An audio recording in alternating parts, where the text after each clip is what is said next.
शादी के बाद यूपीएससी की तैयारी करना आसान तो बिल्कुल भी नहीं है।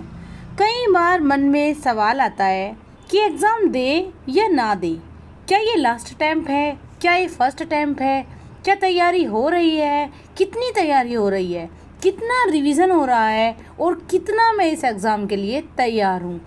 हम यूपीएससी एस्पिरेंट मोम एक तरह से एक स्ट्रगल में चलती रहती है। हमें अपनी फैमिली को भी देखना है, हमें अपनी लाइफ को भी जीना है, अपने सपने भी पूरे करना है और साथ में अपनी स्टडी भी करनी है। और यूपीएससी जैसा एग्ज़ाम तो और भी ज़्यादा स्ट्रगल से भरा हो जाता है। तो इसी के बीच मेरे दिमाग में आया कि अटैम्प्ट दूं या छोड़ दूं, और तभी मुझे समझ आया कि काफ़ी सारे एस्पिरेंट के मन में, दिमाग में आ रहा होगा कि अटैम्प्ट दे या छोड़ दे। तो चलिए इसी प्रॉब्लम का सॉल्यूशन आज इस वीडियो में करेंगे। सबसे पहले हमें डर क्यों लगता है?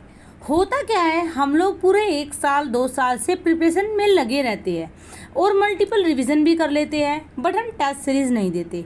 और एग्ज़ाम के टाइम पर अगर हम टेस्ट सीरीज़ देते भी हैं तो जो मॉक इंटरव्यूज़ होते जो मॉक टेस्ट होते हैं उनसे क्या होता है, वो कोचिंग सेंटर बनाते हैं और वो काफ़ी ज़्यादा टफेस्ट बनाते हैं। यानी जो आपका यूपीएससी का एग्ज़ाम होता है उसके लेवल से थोड़ा सा वो आगे बढ़ के बनाते हैं, जिससे कि आपकी जो परफॉर्मेंस है वो एकदम 100% श्योर हो सके।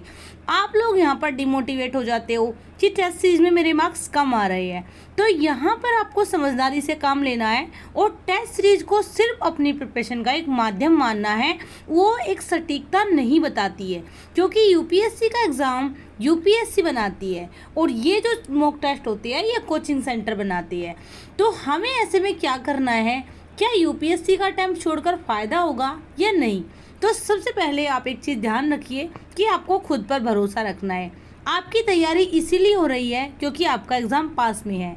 अगर आप एक दिन भी ये मान लेंगे कि एग्ज़ाम 1 साल बाद मैं दूंगा और इस साल का मैं अटैम्प्ट छोड़ दूंगा, तो निश्चित मानकर चलिए आप अच्छी तैयारी भी नहीं कर पाएंगे, आप रिवीजन करना भी छोड़ देंगे। तो एग्ज़ाम पास में है इसलिए रिवीजन हो रहा है, टेस्ट सीरीज़ हो रही है, अच्छे से तैयारी हो रही है और एटलीस्ट आप कुछ सीखते हो।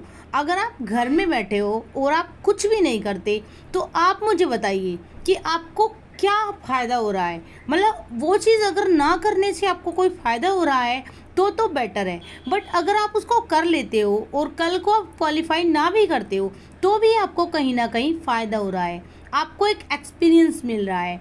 तो यहाँ पर मैं आप लोगों को एक चीज़ बोलूँगी कि आपकी तैयारी चाहे कितनी भी हो, क्योंकि जो लोग ये मानते हैं ना कि अटेम्प्ट काउंट हो जाता है, आई नो अटेम्प्ट काउंट हो जाता है, बट उससे आपको काफ़ी ज़्यादा एक्सपीरियंस भी मिल जाता है। और आप ये मान ही क्यों रहे हो कि आपको आखिरी अटेम्प्ट तक जाना है?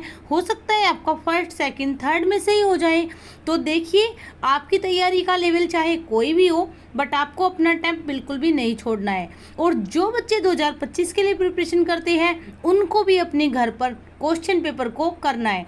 ऐसा नहीं है कि क्वेश्चन पेपर एग्ज़ाम हॉल में हो गया, उसके बाद टीचर उसको लेकर आ गए और आप लोगों ने उसको चेकआउट करना स्टार्ट कर दिया। बिल्कुल भी ऐसा मत करना, आपका पेपर ख़राब हो जाएगा। उससे अच्छा है कि आप क्वेश्चन पेपर निकलवाइए और घर पर बैठकर करने की कोशिश कीजिए। ये मैंने 2025 वालों के लिए बोला है और जल्दी ही 2025 वालों के लिए ग्रुप भी बना दिया जाएगा जिसमें आप लोग ऐड हो सकते हो। और यहाँ पर मैं आप लोगों को लास्ट में अगेन एक चीज़ बोलूँगी, बिल्कुल भी किसी भी कंडीशन में अगर आपको हेल्थ इशू नहीं है, अगर कोई हेल्थ प्रॉब्लम है क्योंकि बहुत ज़्यादा गर्मी पड़ रही है, अगर हेल्थ इशू है तो आप एग्ज़ाम छोड़िए। अगर आपकी फैमिली में कोई प्रॉब्लम, कोई सिचुएशन हो गई है तो आप एग्ज़ाम को गिव अप कीजिए।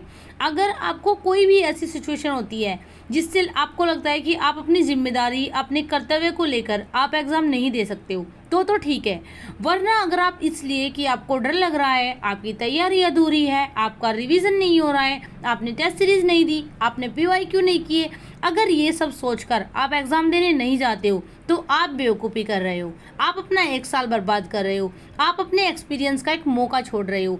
चलता चला जाऊँगा, मेहनत करता जाऊँगा, चलता चला जाऊँगा, मेहनत करता जाऊँगा, कुछ नहीं होगा तो भी क्या, तजुर्बा तो होगा। मन के हारे हार है, मन के जीते जीत। इसलिए उठो, जागो और अपनी तैयारी में लग जाओ और यूपीएससी का एग्ज़ाम देकर आओ।